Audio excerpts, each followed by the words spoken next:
Bonjour à toutes et bienvenue sur la chaîne J'alimente ma santé. Votre chaîne alimentation, sport, santé et bien-être. Alors aujourd'hui on va faire une vidéo pour vous expliquer comment éviter le fameux coup de barre de 11 h.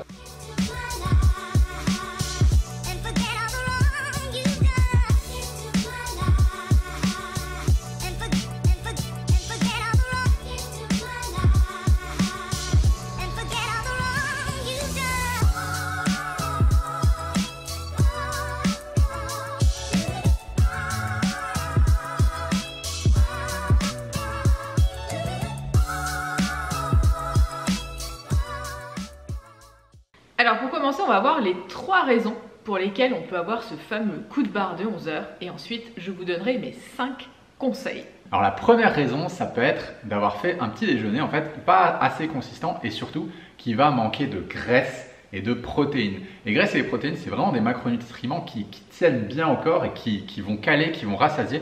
Et le truc, c'est que si on n'en mange pas assez, on peut se retrouver très rapidement à avoir la dalle. Alors la deuxième raison pour laquelle on peut avoir un coup de barre à 11 h, c'est que le matin, lorsque l'on prend son petit déjeuner, le matin au réveil de manière générale, notre sensibilité à l'insuline est plus importante que pendant la journée.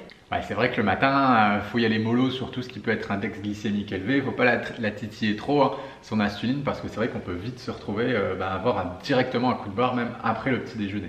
Exactement, ce qui nous amène au troisième conseil. En fait, comment on évite de titiller l'insuline dès le matin? C'est on évite d'apporter une quantité de sucre trop importante. Ouais, donc on évite le petit déjeuner à la française. Ouais, voilà.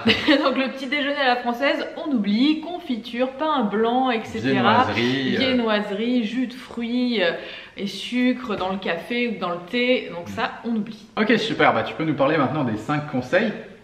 Alors au niveau des 5 conseils, le premier, comme je le disais, ce sera d'éviter tous les produits trop sucrés. Donc on va éviter les céréales du matin qu'on connaît bien, qu'on a mangé quand on était gosse. Voilà, on évite les produits céréaliers, le pain blanc de manière générale, tout ce qui va être trop sucré et qui va faire trop monter la glycémie. Alors attends, tu as dit les produits céréaliers, mais les produits céréales transformés. Oui, d'accord. Oui, ouais, oui. Nous on est fans des flocons d'avoine le matin, alors si tu m'enlèves ça va plus. Hein. Voilà, les céréales du petit déjeuner qu'on nous vend dans le commerce qui sont ultra sucrées. Super. Alors comment on fait si on adore le pain par exemple au petit déjeuner?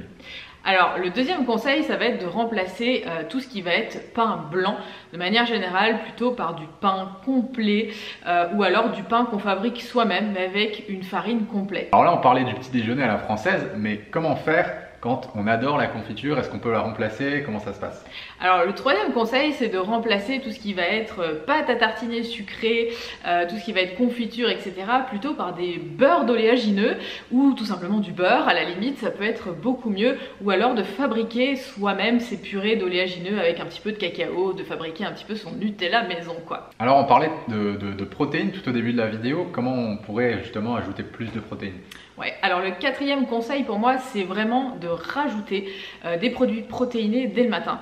Souvent, on n'a pas l'habitude de manger des œufs. On voit que dans certaines traditions, on va manger des petits déjeuners salés qui seront beaucoup plus protéinés. Alors je sais qu'il y a certaines personnes qui n'aiment pas forcément la connotation salée, mais on peut faire quand même un entre-deux, c'est-à-dire que moi, j'utilise quand même des protéines animales le matin dans mon petit déjeuner, notamment des œufs par exemple, et que je vais faire avec une association de produits entre guillemets à connotation sucrée. Tu nous dis là, le but c'est d'avoir quand même un petit déjeuner qui soit relativement équilibré, même au niveau des macronutriments, protéines, lipides, glucides, limite quasiment faire un repas normal, quoi. Ouais, c'est ça. Le cinquième conseil pour moi, ça va être de ne pas supprimer une catégorie de macronutriments, protéines, lipides, glucides. Donc c'est bien d'avoir les 3 et de ne pas faire un excès sur un des 3 macronutriments. De ne pas manger uniquement que des protéines au petit déjeuner, de ne pas manger uniquement que des graisses au petit déjeuner ou alors juste un bol de céréales avec du lait.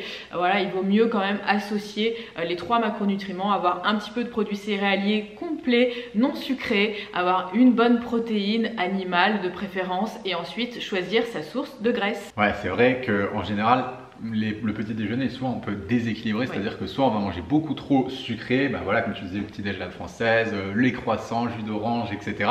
Et là, du coup, protéines et graisses sont inexistantes. Ou bien on va avoir le petit déjeuner dans un autre extrême, un peu plus salé. Et là, ça va être œufs, bacon, peut-être un peu de légumes. Mais du coup, il n'y aura pas de glucides, trop de protéines, et de lipides et pas assez de glucides. Donc vraiment, le but, c'est d'avoir un équilibre comme un repas normal au final. Mais on peut avoir bien sûr des connotations un petit peu plus sucrées avec un goût différent pour pas non plus se lasser. Voilà, dites-nous en commentaire si vous aussi vous avez eu des problèmes avec votre glycémie le matin, que vous avez ce fameux coup de barre à 10h, 10, 11h et que vous avez du mal à trouver la solution, et peut-être en testant juste nos conseils, est-ce que vous avez vu une différence? Alors dernière chose qu'on voulait vous dire, dans les prochains jours on va donner une conférence sur le lien entre la perte de poids, la minceur et les émotions. Alors si vous avez envie de participer à cette conférence, c'est hyper simple. Il vous suffit de vous inscrire via le lien qui se trouve en descriptif de la vidéo et on se fera un plaisir de vous rejoindre. En tout cas, nous envoie plein d'ondes positives et on vous dit à bientôt. Ciao!